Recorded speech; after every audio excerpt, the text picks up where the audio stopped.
Welcome to This Day in His Story, created by American Heritage Worldwide, a reminder that every day holds something new to learn. Did you know that the 16th Amendment gave the federal government the power to collect money from its citizens in 1913? Learn how Americans contributed to funding the nation through the payment of income tax and how it affected everyone differently, from wealthy businessmen to workers and farmers in the southern states. Today, I want to start by asking you to just visualize something. It's arguably one of the most universal shared experiences in modern life. Picture this. It's a Friday, or maybe it's the 15th of the month. You open up your pay stub. I think I know exactly where this is going. It's a very specific emotional roller coaster, isn't it? It really is. You look at that top line, the gross pay, that nice, big, healthy number. You feel rich for about half a second, but then your eyes slide down a few lines to the net pay. And that is the moment the balloon pops. Just deflation. Exactly. You see that chunk of money that has just vanished, taken out before you even got to touch it. And the funny thing is, even if you expect it, it still stings a little, doesn't it? It does. It's that paycheck gap. But what we're digging into today is the fact that it isn't just a law of nature. It hasn't always been the reality in America. That whole process has a very specific birthday. And that is exactly what we are unpacking. We're looking at the 16th Amendment to the U.S. Constitution. It was ratified on February 3rd, 1913. A pivotal date. I'd argue it's one of the most significant dates in American history, really, at least in terms of how it affects daily life. That's a bold claim, but looking at these sources, I think you might be right. This is the specific piece of paper that gave the U.S. government the power to collect income tax from all Americans. So our mission today is to really understand the how and the why of this shift. Because we aren't just talking about math here. We are looking at a fundamental restructuring of how the United States functions.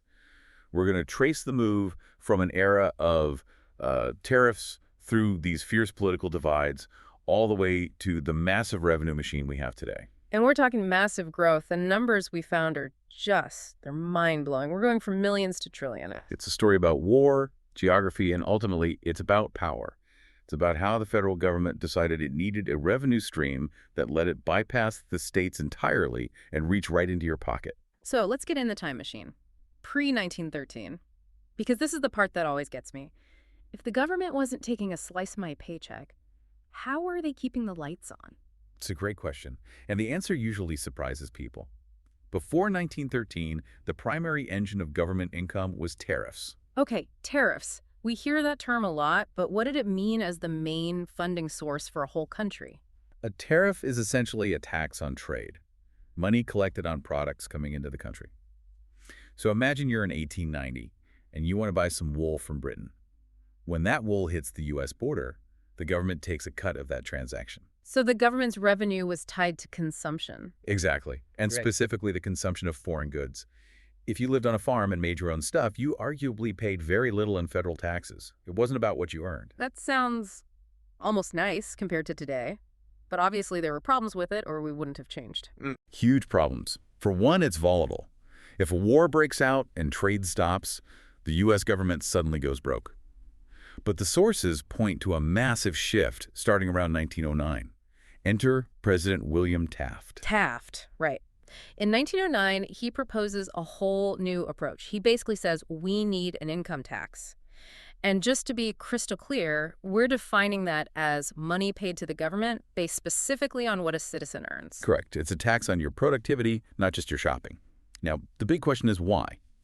Why rock the boat? This part in the notes I found really interesting. It wasn't just, we want more money. There was a structural reason, right, involving the states. Yes, this is where you have to look at the machinery of government.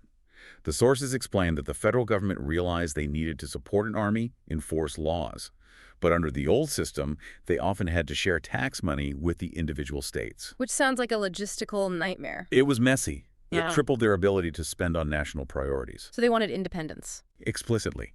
The source says they realized that to collect taxes without having to share that money, a federal income tax was necessary. They wanted a clear separation. Federal taxes for the feds, state taxes for the states. It's like a teenager getting their own bank account so they don't have to ask their parents for cash anymore. They wanted autonomy. That's a perfect analogy. It was about consolidating federal power, An income tax removes state leverage. It creates a direct pipeline between the citizen and Washington, D.C. But there was also a vibe to this era, wasn't there? We're talking 1909. We have these massive titans of industry, Rockefeller, Carnegie. The sources mention a very specific social sentiment here. You can't ignore the context. The sources highlight a strong desire in 1909 to put a tax on the rich. Tax the rich. It's a slogan we still hear today. It was huge back then. Supporters saw the income tax as a tool for fairness. They argued that tariffs were regressive. They hit poor families much harder than rich ones. Right, because a tariff makes everyday stuff more expensive for everyone. It's exactly. But an income tax, that could target the people accumulating massive wealth. The argument was, these industrialists are making millions. They should be the ones funding the government. So Taft proposes it.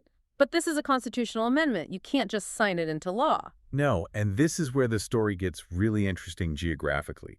The political divide on this was not what you might expect today. It was North versus the South and West. That's right. The demographics of support were incredibly stark. It was all about the kind of economy you lived in. Okay, so let's look at the cheerleaders first.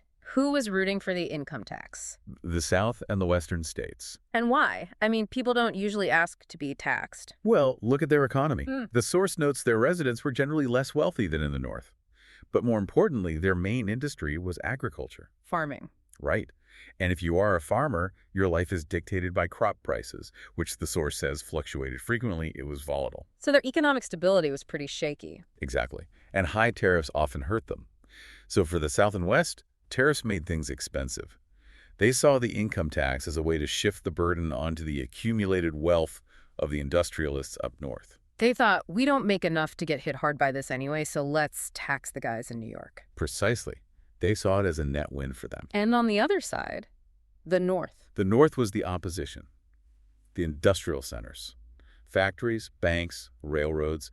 They did not like the idea of an income tax. Because they were the ones with the income to tax. Exactly right. They saw it as a direct penalty on their success and preferred the tariff system that protected their industries. So you have this huge battle. But the process moved forward. Let's talk about the timeline, the ratification race. It definitely wasn't instant. It was a grind. So Congress passes the resolution on July 12, 1909. They needed 36 states to say yes. Which is a high bar. It is. And here's a great piece of trivia from the source. The very first state to jump on board, Alabama. Alabama ratified it in 1909 almost immediately. They were ready. They were like, sign us up. Let's tax those Yankees. Which aligns perfectly with that agrarian support we were talking about. Exactly. But it wasn't an overnight success. It took 4 years to get everyone on board. It did. It wasn't until 1913 that the deal was sealed. And the final state to push it over the finish line was? Delaware. So on February 3, 1913, it becomes part of the Constitution. The government can now officially tax your income. But here's where the why comes back in a huge way. We talked about Taft wanting to fund the army. But if you look at the timeline, there is a massive global event lurking right around the corner. The timing is almost suspicious, isn't it? It's highly significant. The source notes that shortly after the amendment was ratified, the United States entered World War I. Talk about an immediate need for cash. We mentioned the government needed to support expanding duties. Well, nothing expands government duties and expenses like a world war. So the mechanism gets put in place just in time to fund a massive military mobilization. Yes. The war created an urgent, undeniable need for more money. If they were still relying on tariffs, funding that war would have been incredibly difficult. The income tax let them scale up revenue very, very quickly. And speaking of scaling up, let's talk numbers. Because the difference between then and now is, well, it's just wild. It is absolutely staggering. Okay, so in that first year after ratification, the U.S. government collected how much in income tax? About $28.3 million. $28.3 million. In the grand scheme of running a country, that seems quaint now. Right. That's maybe the catering budget for a blockbuster movie today. And today? What's the number today? Today, the federal government collects an average of $4 trillion each year. Trillion. With a T. With a T. That is a jump that is hard to even visualize. From 28 million to 4 trillion. It really just highlights how the scope of the federal government has completely transformed. And the income tax was the engine that allowed that growth. It turned a temporary need for military funding into a permanent, massive revenue stream. That deduction on your paycheck is the fuel for the modern American state. It's wild. That little line on the pay stub represents $4 trillion collectively. It does, but the sources we're looking at don't just stop at the history and the math. They take a little detour Yeah. into the philosophical. Yeah, this was unexpected. The sources bring up a comparison between taxation and tithing. Right. And I think it's to contrast the motivation behind parting with your money, Yeah. because the action is the same. You earn money, you give some away. So let's define tithing, as the source does. A voluntary donation of 1/10 of a person's income to God's church. And it notes the roots are in the Old Testament. Malachi 3.zizn, the source quotes it directly, promising windows of heaven and blessings so great there isn't room to receive them. Windows of heaven. It's a very poetic image. But the key distinction the source makes is mandatory versus voluntary. Right. Taxes are mandatory. As the source bluntly asks, what happens if you don't pay your taxes? And the implied answer is bad things. Audits, fines, even prison. The taxes support the army and the laws. It's a civic requirement, grounded in the authority of the state. Versus tithing, which the source frames as totally voluntary. You do it for a spiritual reason. The reward isn't a funded army, it's an intangible blessing. It's an interesting juxtaposition. On one hand, the state demanding a portion of your earnings to maintain order.